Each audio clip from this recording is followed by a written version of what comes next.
Saan daw napunta? Ngayon po, hindi na po nila pwedeng ano to. Alam mo, automatic, hindi kayo pwedeng magtago habang buhay sa kay Auntie Claire. Naawa rin ako, no? Kala Auntie Claire at sa iba pang batch ng mga tagapagtanggol.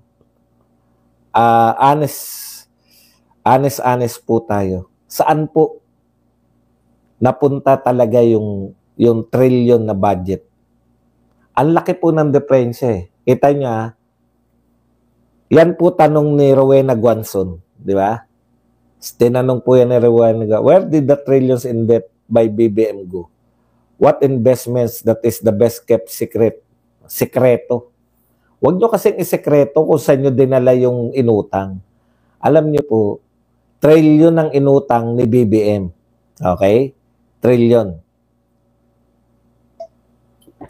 Ikalawa, bukod po sa inutang, bilyon-bilyon po ang binentang ginto. Ikatlo, nag-privatize po ng NAIA. Wag niyo po sabihin na walang perang nakuha diyan. Loko-loko ba tayo na magpa-privatize tayo? Ano yan, pinamigay lang? Hindi po pinamigay yan. May pera din diyan. Ang nagbenta po ng mga ari-arian, mga lupain na nasa prime lot.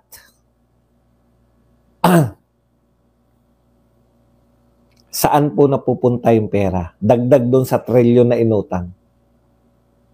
Saan po? Hindi nyo na pwedeng isisi na naman sa Duterte. Pero ganun talaga, nasanay sila eh. Tignan nyo po ang mga sagot kay Rowena Guanzon.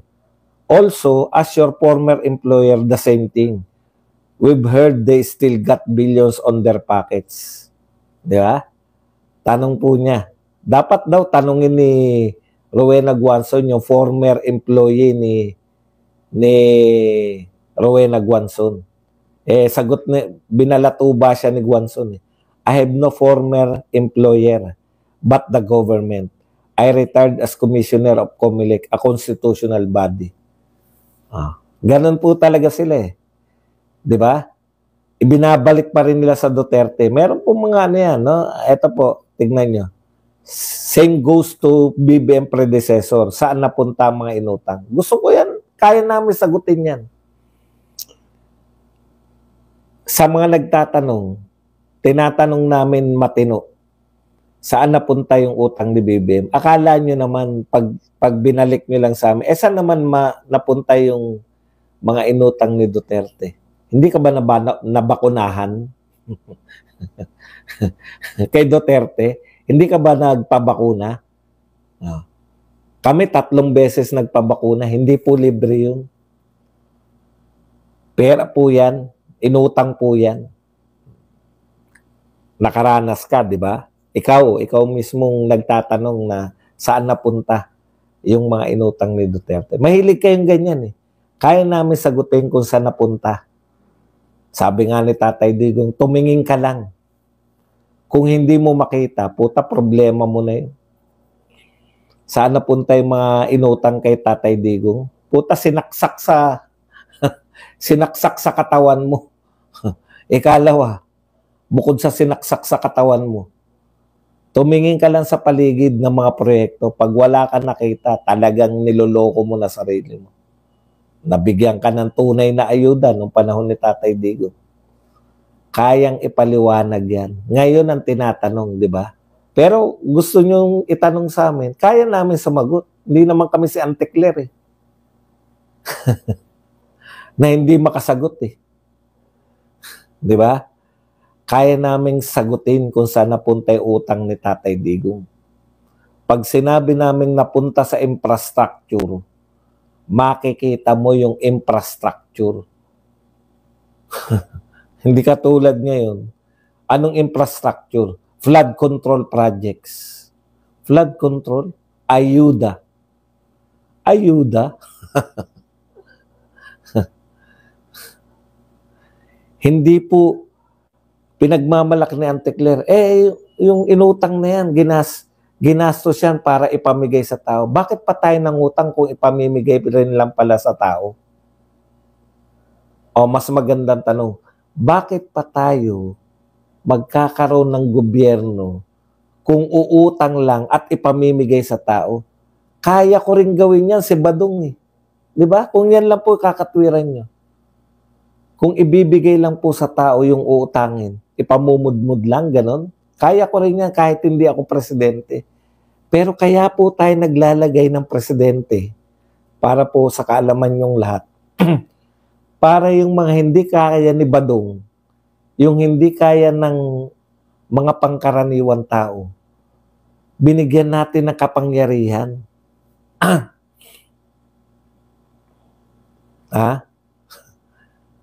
Binigyan natin ng kapangyarihan yung Pangulo para yung hindi natin kayang gawin, magawa. Ibig sabihin, kayo ba hindi nyo ba kaya? Yung may pondo, ipamumudmud nyo lang sa bilang ayuda. Madali po yun. Kaya natin yun. Ang hindi ko kaya, yung magplano ng mga infrastructure, malalaki, na magiging kapakay-pakinabang. Anong pakinabang? Yung magplano ng Mindanao Railways. Hindi po kaya yan eh, Badong. No? Kinakailangan po yan yung whole of government approach. Yung planuhin.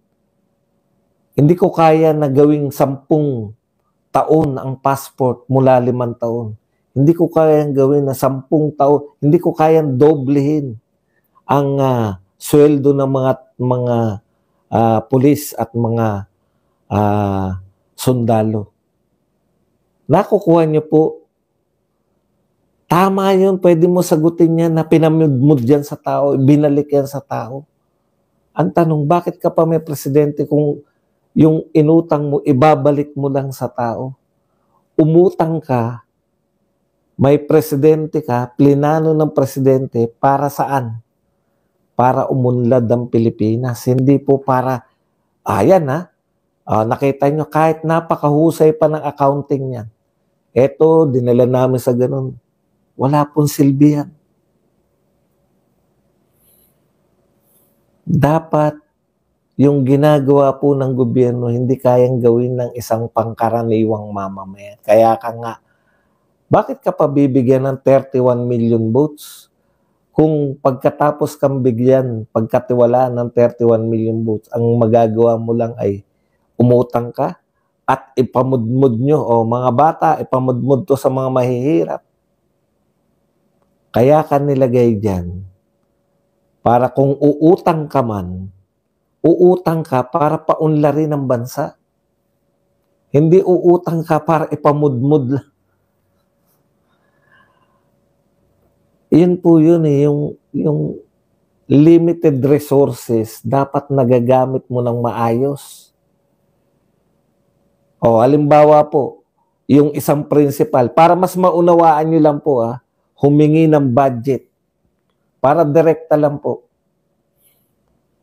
Humingi ka ng budget. Matutuwa po yung nagbigay sa'yo ng budget kung nabakuran mo kasi problema halimbawa na eskwelahan ay daming outsider, nananapak, nangingikil, kawawa mga estudyante, pati mga classroom nananakawan. Di ba?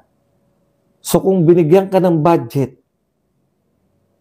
at binakod mo, binakuran mo, at naiwasan na yung mga pumapasok para nakawan, mambugbog ng estudyante, very good yung paggamit mo ng budget. Pero kung binigyan ka ng budget at pinapila mo mga estudyante, binigyan mo ng ice cream, tuwan-tuwa, isang araw ang mga estudyante, ubos na. Pagkatapos nilang kainin yung pinamudmug mong ice cream at with spaghetti, nasiyahan, talagang may picture-picture. Yes, ang galing. Ang galing ng principal namin. Ngayon lang kami nakatikim ng spaghetti. Pero yung bakod ng eskwelahan, tuloy pa rin. Eto na naman yung mga, kung sinong magnanakaw, eto na naman yung mga tambay na mangingikil sa mga estudyante. Nakukuha po ninyo. Hindi po usapin na naubos ko po yung budget, natuwa yung mga bata. Magre-report ka, anong ginawa mo sa budget? Aba, natuwa po yung mga bata. Binilahan ko po sila ng ice cream at spaghetti. Talaga? Ganun po ba ang sasabihin sa inyo? Talaga ba? Ang galing mo naman, principal. Pero wala po kaming bakod, ha?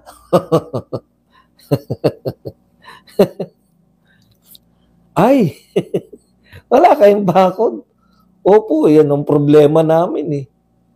Yung mga outsider nga, doon pa umi-ebs mismo sa flag raising ceremony namin.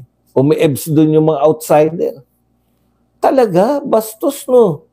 Pengi pong budget. Pagdating na naman ng budget, puta, binili mo na naman sila ng fried chicken.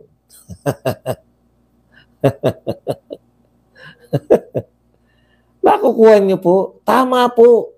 Ginagastos mo yan sa mamamayan. Tama po yan. Natutuwa yung mamamayan.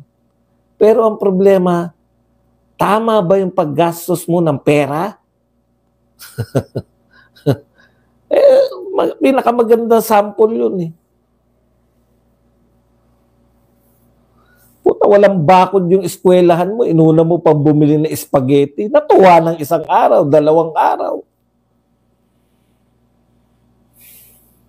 Yan yung gobyerno natin eh. Naubos talaga. Pag malaki mo pa yan, inayuda eh. Puta. Ganun po yun, yung nakakainis pag sa aktual.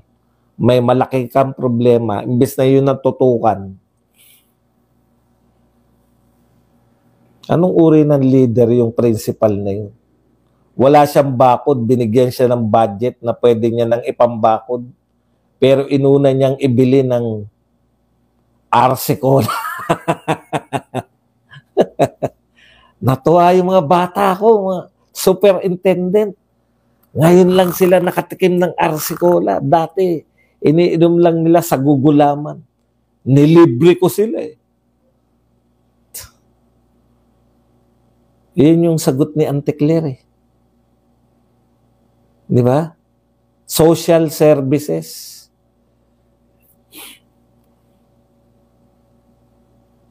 Punta tayo sa masyado tayo masyado tayo na ano. Ito malupit eh. Yung sinabi ni Auntie Claire na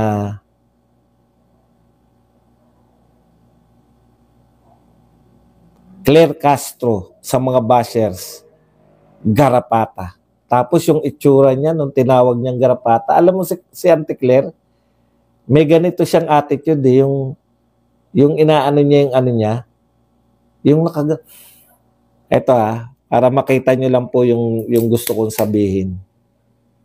Kung ano pong itsura ni Claire Castro. Yan no, yung parang naka-smid habang sinasabi niya na garapata. Yan, Claire Castro bashers, mga garapata. Tapos yung taas noo. Yung, alam mo yung, hindi mo maintindihan kung bakit niya gagawin yung asta na yan na yung naka-smid na parang garapata sila.